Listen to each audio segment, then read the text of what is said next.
Apa kabar wong kita galo? Selamat berjumpa kembali dalam program berita seputar Ayu Sumsel. Di saat Anda siap beraktivitas di pagi hari, saya Anggi Pradita siap menemani Anda dengan berbagai berita dan informasi menarik hari ini, Selasa 3 Oktober 2023. Sajian utama hari ini antara lain, cuaca buruk Pemkot Palembang terapkan sekolah daring.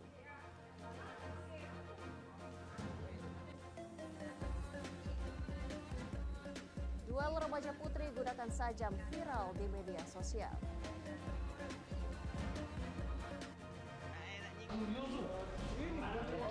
Coach Yoyo minta maaf Sriwijaya FC berada di posisi ketiga grup 1. Pemirsa, inilah seputar Ayu Sumsel selengkapnya.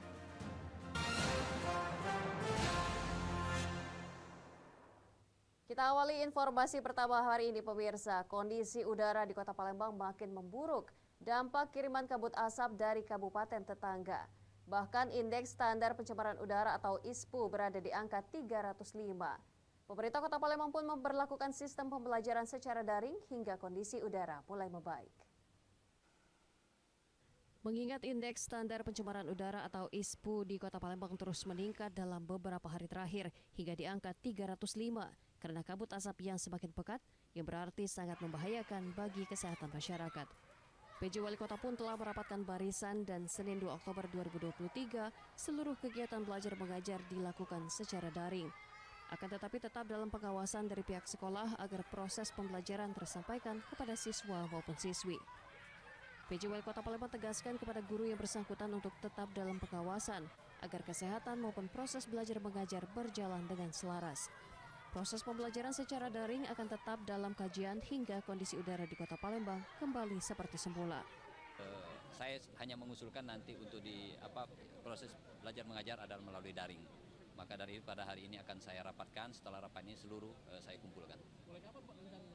Rencana hari Senin, ya hari Senin.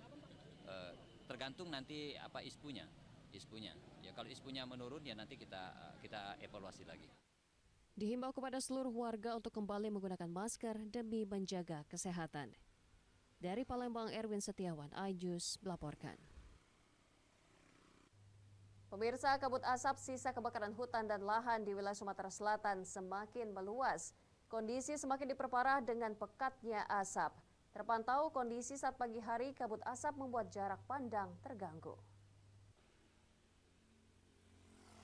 Kabut asap akibat kebakaran hutan dan lahan dalam beberapa hari terakhir semakin pekat di saat pagi hari yang membuat jarak pandang pengendara terganggu. Kabut asap pekat ini juga mengganggu aktivitas masyarakat di Jalan Lebak Murni, batas Kota Palembang dan Banyuasin, Sumatera Selatan. Jarak pandang yang semakin sempit membuat para pengendara harus menyalakan lampu dan klakson sebagai tanda. Kabut asap kebakaran hutan dan lahan saat ini juga mulai mengancam kesehatan warga. Sebagian warga mengakui akibat asap banyak menimbulkan penyakit gangguan pernapasan seperti batuk-batuk dan pilek serta mata perih. Oi kabut nian, wong lewat sarong bu motor, saro kabut nian. Jaraknya jauh, ada 100 meter, tidak tembus, banyak kabutnya. Dalam catatan laman BMKG Pekanbaru yang dirilis Sabtu 30 September 2023, terjadi peningkatan tajam hampir seluruh daerah di Sumatera terpantau titik panas. Sumatera Selatan dengan jumlah terbanyak yakni 1.117. Dari Palembang, Muhammad Riza Fahlevi, Ajus melaporkan.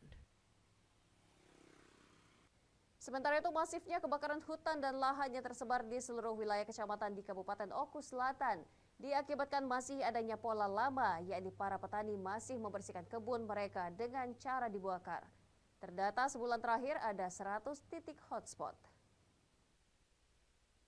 Dari data Badan Penanggulangan Bencana Daerah Kabupaten Ogan Komering Ulu Selatan, setidaknya tercatat hampir mencapai 100 titik hotspot kebakaran di berbagai kecamatan dalam sebulan terakhir. Hingga akhir bulan September 2023 sudah terjadi 59 titik hotspot kebakaran lahan dan hutan yang tersebar di seluruh wilayah kecamatan Ogan Komering Ulu Selatan. Kejadian ini sudah terjadi sejak bulan Mei lalu. Dalam sehari setidaknya terdapat 3 hingga 6 titik hotspot karhutla yang terdeteksi oleh pihak BPBD. Sehingga pihak BPBD Oku Selatan bersama TNI Polri dan juga pemadam kebakaran berjibaku melakukan pemadaman api.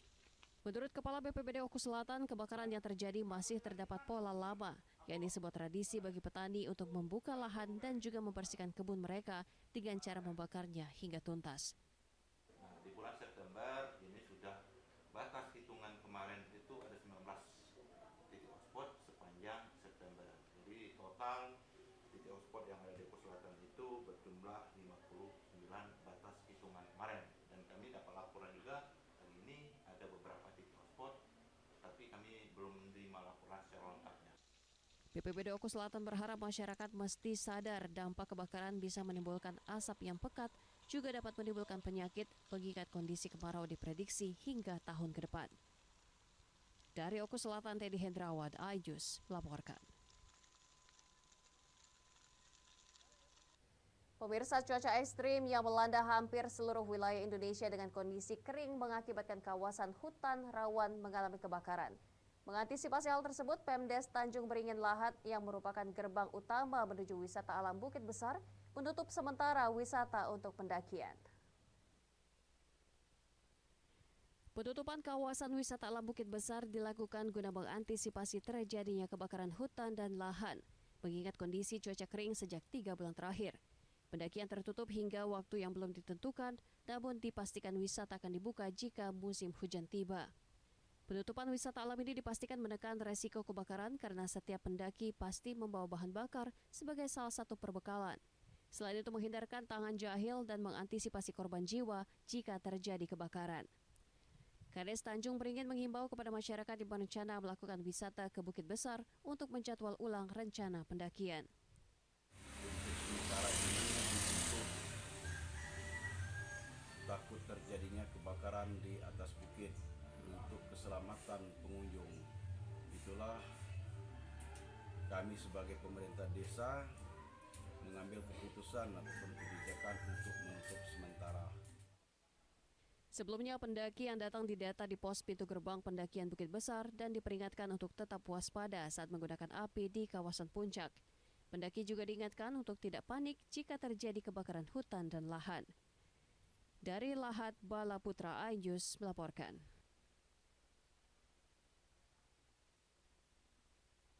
Beralih ke informasi lainnya, pemirsa, ratusan karyawan perusahaan kelapa sawit PT Sentosa Kurnia Bahagia nyaris bentrok dengan petugas keamanan perusahaan tambang batubara di Musi, Banyuasin.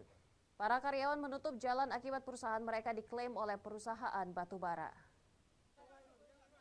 Ratusan karyawan perusahaan perkebunan kelapa sawit PT Sentosa Kurnia Bahagia atau SKB nyaris bentrok karena terdengar suara letusan senjata api dari seseorang saat melakukan blokade jalan yang dilintasi kendaraan perusahaan batubara PT Gorbi Putra Utama di Desa Sako Suban, Kecamatan Batang Harileko, Musi, Banyuasin. Para karyawan perkebunan kelapa sawit ini meminta pihak perusahaan tambang batubara untuk tidak melakukan aktivitas di lahan perkebunan kelapa sawit yang saat ini masih dalam sengketa kedua belah pihak. Sebelumnya di tahun 2018 PT SKB telah memiliki izin hak guna usaha lahan tersebut. Jadi hari ini kami mohon pemerintah kabupaten, provinsi dan pusat untuk segera membantu menyelesaikan masalah kami ini, Pak. Ini sudah 10 tahun ini sejak terbitnya Permendagri nomor 76 sehingga menimbulkan kisruh. Jadi kami mohon agar kembali ke Undang-Undang nomor 16 tahun 2013 yang sudah menjadi kesepakatan bersama.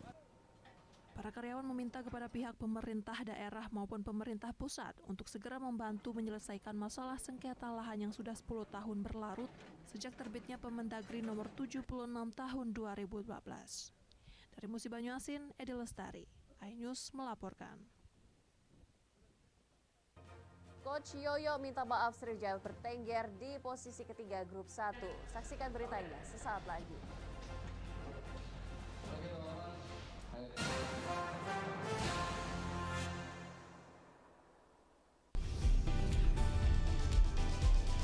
Atika Hasiholan yang lagi seneng banget karena ibunda Ratna Sarumpait akhirnya bebas bersyarat. Kali ini Ruben akan melaporkan oknum yang dianggap menghina Betran dan Thalia Onsu.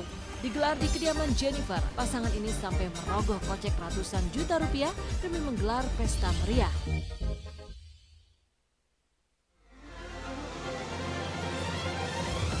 Tim gabungan kembali mengevakuasi korban kecelakaan bus Sriwijaya.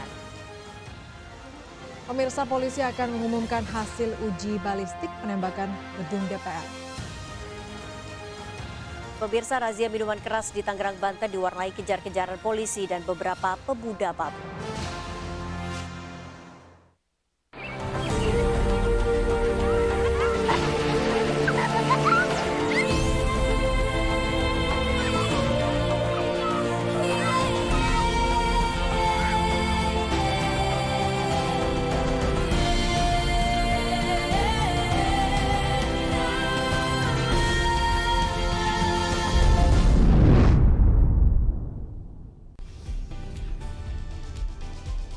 Atika Hasiholan yang lagi seneng banget karena ibunda Ratna Sarumpait akhirnya bebas bersyarat. Kali ini Ruben akan melaporkan oknum yang dianggap menghina Betran dan Thalia Onsu. Digelar di kediaman Jennifer, pasangan ini sampai merogoh kocek ratusan juta rupiah demi menggelar pesta meriah.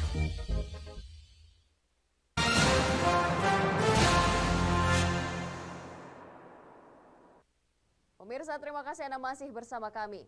Video rekaman duel perkelahian dua remaja putri di Palembang menggunakan senjata tajam viral di media sosial. Peristiwa perkelahian dua remaja ini sudah dilaporkan warga ke pihak yang berwajib. Rekaman video duel perkelahian kedua remaja putri yang saling sabet senjata tajam viral di media sosial. Remaja putri mengenakan jaket hoodie hitam memegang celurit bulan yang biasa digunakan untuk tawuran. Sedangkan lawannya remaja putri mengenakan jaket ojol membawa pedang. Kejadian tersebut direkam oleh rekan mereka di lokasi kejadian. Dalam rekaman video ponsel terdengar teman pria mereka bahkan memberi semangat kepada remaja putri yang dipanggil Angel. Aksi duel remaja putri tersebut terjadi di kawasan Taman Kolam Retensi Bukit Sangkal, Kalidoni, Palembang. Belum diketahui permasalahan dari kejadian tersebut, namun aksi keramaian itu berhasil dibubarkan warga. Dari keterangan salah satu warga yang ikut membubarkan duel tersebut menjelaskan sore itu ada puluhan remaja nongkrong di sekitaran kolam retensi. Saat terjadi aksi duel tersebut, warga dibuat heboh dan berusaha tangkap tangan, namun tidak berhasil dikarenakan mereka terlalu banyak dan kabur menggunakan sepeda motor. Rencana kami mau tangkap tangan, tapi tidak bisa, terlalu banyak, sedangkan warga terlalu dikit. Itu memang betul duel itu Pak, perempuan itu?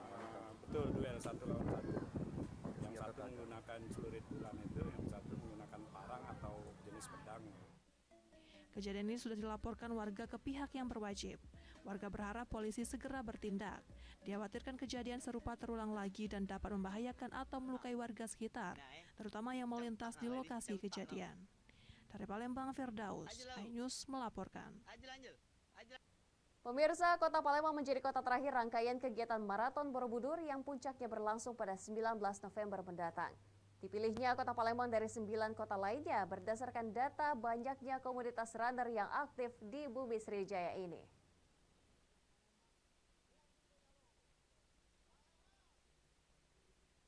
Ribuan runner tak hanya di Kota Palembang, tapi berbagai daerah tanah air mengikuti gelaran Friendship Run jelang pelaksanaan puncak kegiatan Maraton Borobudur 2023. Mengambil start di halaman kantor DPRD Sumatera Selatan, Jalan Balap Sepeda Palembang memutari Jalan Angkatan 45 dan kembali ke DPRD Sumsel. Rutenya sepanjang sekitar kurang dari 5 km diikuti runner yang antusias meski di tengah kabut asap. Salah seorang runner mengatakan meski udara kurang bersahabat, namun semangat berolahraga membuatnya tetap mengikuti kegiatan ini. Sementara penyelenggara kegiatan Friendship Run, Aris Setiawan, dipilihnya Palembang sebagai salah satu rangkaian puncak Maraton Borobudur karena tercatat banyaknya komunitas runner di Bumi Sriwijaya. Saya dari Palembang karena saya udah daftar dari BIN Lari. Oh gitu. Dan kebetulan saya juga masuk komunitas Palembang Runner, kami berdua. Ya udah bareng-bareng biar lari bareng-bareng biar seru. Lagian acara Borobudur kayaknya seru. Oke, jadi semangat buat ikut acara ini. Sebetulnya pemilihan Kota Palembang itu bukan mendadak ya, jadi sudah lama kita memilih Kota Palembang. Jadi memang Kota Palembang kami melihat bahwa di Palembang itu banyak juga runner-runner yang berminat untuk ikut Bomar. Jadi Palembang salah satu unik 10 kota-kota yang terakhir. Jadi kota puncaknya di Palembang, kota terakhir, menuju ke 19 November 2023. Bagaimana antusias Kota Palembang? Cukup ramai, cukup meriah.